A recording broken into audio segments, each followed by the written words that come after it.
Hi everyone, I'm Alberto Cinturón, PhD candidate from Western Michigan University, and in this video I will be talking about the skull, more specifically the bones that make up pretty much your face, so facial bones, and bones that make up your cranium, as well as their bone markings or specific bone markings on each of those bones.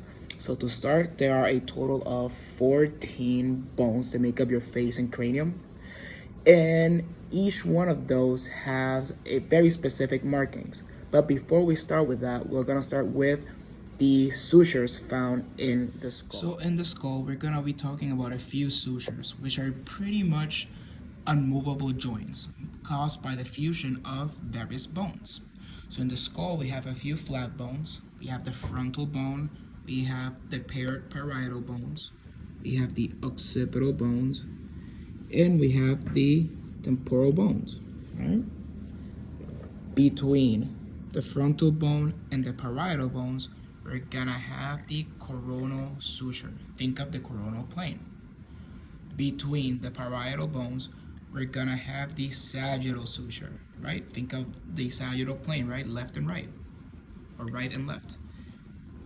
Here, between parietal bones, we have between the parietal bones and the occipital bone, we have the lambdoid suture. Why lambdoid? Because it creates a shape similar to a lambda, the Greek letter. This is the temporal bone, parietal bone, between the temporal and parietal on both sides of the skull. There's a suture called the squamous suture, right? Now, let's talk a little bit more about the frontal bone. So in the frontal bone, this part right here in the middle, that is called the glabella. Glabella. If we look at the orbit, this hole right here, the very top, this margin, the margin right here, that's gonna be called the supraorbital margin. The supraorbital margin. In each margin, you're gonna see a hole-like structure. That's gonna be the supraorbital notch or foramen.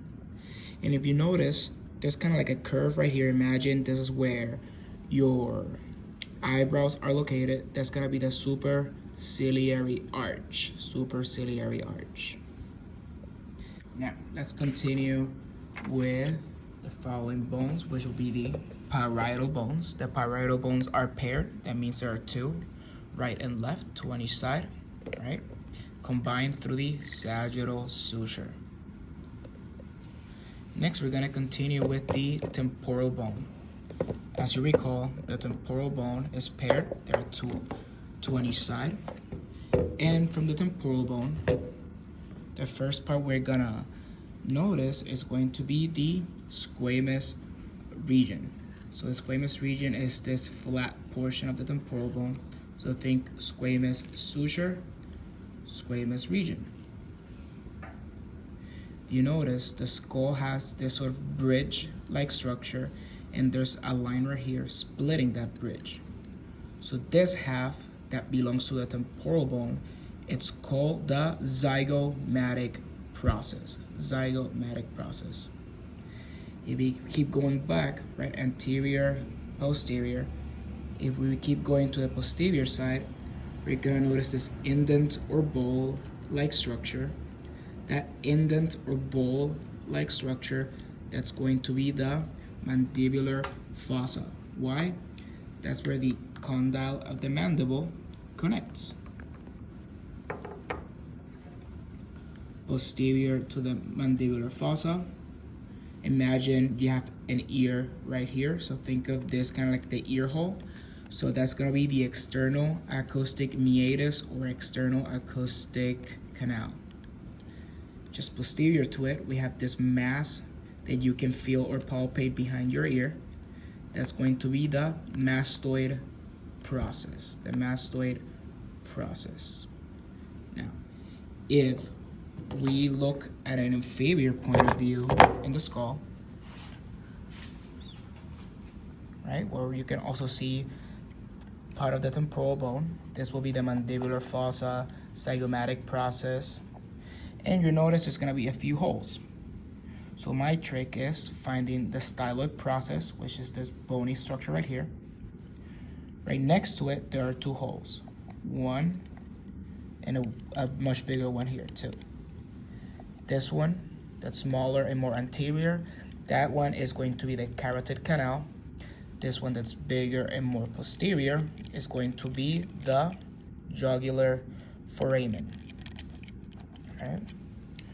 You can also see the jugular foramen from this point of view right here, right? Jugular foramen. If this is the external acoustic meatus, imagine I could physically put this inside. It would come out through the other side right here, through this hole-like structure. That is going to be the internal acoustic meatus. In this whole region right here, think of it as kind of like creating this sort of cave, right? So this will be the ceiling of that cave.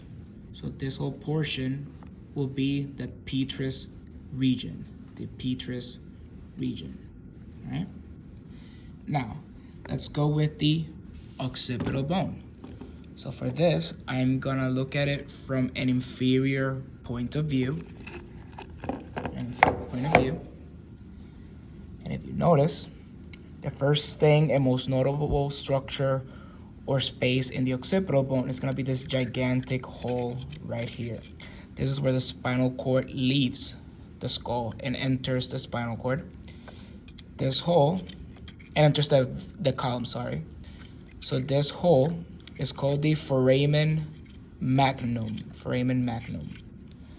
On the sides or lateral to the foramen magnum, you're gonna have two occipital condyles. If you look closer in the occipital condyle, you'll see a hole-like formation. That will be the hypoglossal foramen or hypoglossal canal, right? Hypoglossal canal, which will go here, and if I were ever to jam it, it will come out the other way, right? Hypoglossal, just superior to the condyles on both sides, right? Now, if this is the foramen magnum, if you notice, there's a kind of like this sort of a fold in the skull that creates this sort of rough line sticking out.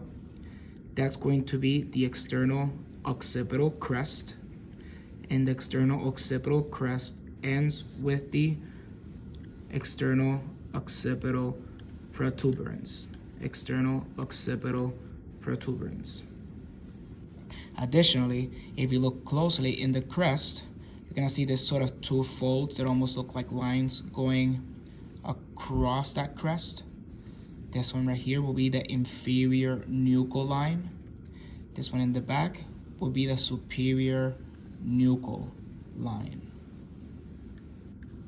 Now let's go with the sphenoid bone. The sphenoid bone, also referred as the butterfly bone. If you look at it, it has this gigantic wing-like structures in a body, so it kind of looks like a butterfly. So the first thing, let's look in the middle. This structure right here that looks kind of like a saddle, that's called the sella turcica. Just anterior to the sella turcica, you have two holes right there. Those will be the optic canal. A butterfly wouldn't be able to fly without its wings. So in the sphenoid bone, we have two. We have the greater wing on both sides, greater wings, and lesser wings. Greater, lesser. Within the wings, we have a few holes. The most medial hole, this one will be foramen rotundum. This one in the middle that looks like an oval will be foramen ovale, and the smallest one and most lateral one will be foramen spinosum. So ROS, rotundum ovale spinosum. Additionally, here very close to the sella turcica, there's one hole here and one hole right there. That's called the foramen lacerum. And the foramen lacerum is a space formed when the sphenoid, temporal, and occipital bone combine. So this hole is created. So this hole is called the foramen lacerum. If we look through the wings, you'll see there's an opening right there. I'm gonna insert my pointer in that opening right here. So that opening right there is gonna come out the other end. That's going to be the superior orbital fissure. This one, that one on that side is going to be the optic canal. So optic canal fissure. Now, last but not least, we're gonna be talking about the pterygoid processes, more specifically the pterygoid plates. And we have a lateral pterygoid plate and a medial pterygoid plate. So this is the palatine bone. Just posterior to it, you see these two structures right here. They look like little flat folds, very plate-like. Those will be the pterygoids. So this will be the medial pterygoid plate, and this one will be the lateral pterygoid plate in both instances. Medial, lateral. Now let's talk about the ethmoid bone. So the ethmoid bone, a great way to see it will be by looking at the superior point of view. Right there, within the frontal bone, you're gonna notice there's a structure right here sticking out that has this sort of fin-like structure popping up. So that part is called the cresta galli. If you speak Spanish, it might sound like cresta de gallo, which literally means rooster's crest. So this will be the cresta galli. Surrounding the cresta galli, there's this sort of plate-like structure with a bunch of holes. So the plate will be the cribriform plate, and the holes inside the plate will be the cribriform foramina. The ethmoid also has orbital plates. So think about where it's located. It's pretty much inserted right there in the middle of the frontal bone. So if we go to the orbit, or where the eye is supposed to be located here, so this will be the lacrimal bone, just posterior to the lacrimal bone right here. That will be the orbital plate from the ethmoid bone, orbital plate. Finally, we have two types of conchas. We have the superior and middle nasal concave, but in this whole skull, we can just appreciate the middle nasal concave. If you look closely, you have 1-2 bumps on each side of the nose. This superior bump, that one is called the middle nasal concave. This one will be the inferior nasal concave. The superior one will be deeper, so we can't really see it. And now that we're in this nose hole, if you notice, there's this very thin structure right there in the middle. Well, imagine you're splitting it in half. The superior portion will be the perpendicular plate, and the inferior half, that one will be the vomer. Right on the sides right here, we have what we know as the cheekbones, aka the zygomatic bones with a Z. The zygomatic bones have the other half of this bridge. So here's this line that divides it. This half that belongs to the zygomatic bone is called the temporal process.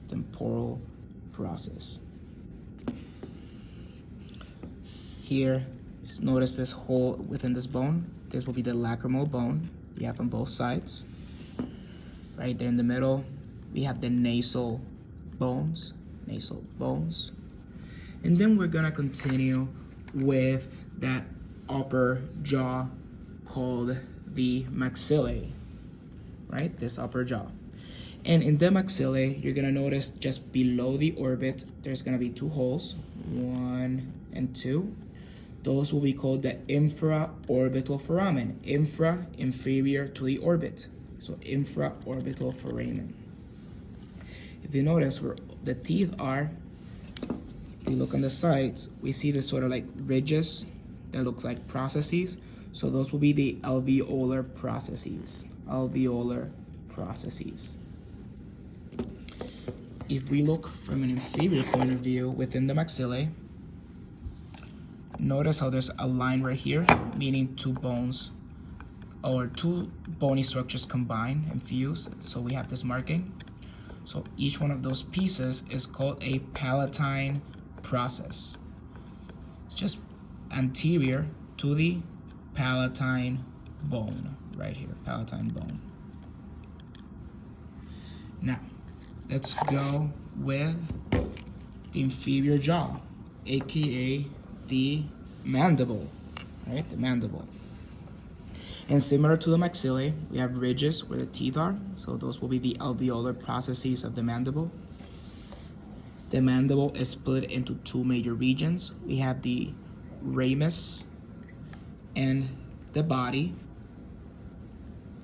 And if we go towards the body, where the shin is, or the mental region, you're gonna notice there's a hole on the side. So that hole, we have 1 and 2, those are called the mental foramen. Think about where it's located, right? Mental region, mental foramen. If we go to the ramus, we go all the way to the very top, we have three things. This will be the mandibular condyle. This will be the mandibular notch.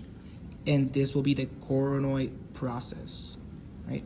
The condyle is the part that fits in the mandibular fossa of the skull, like so.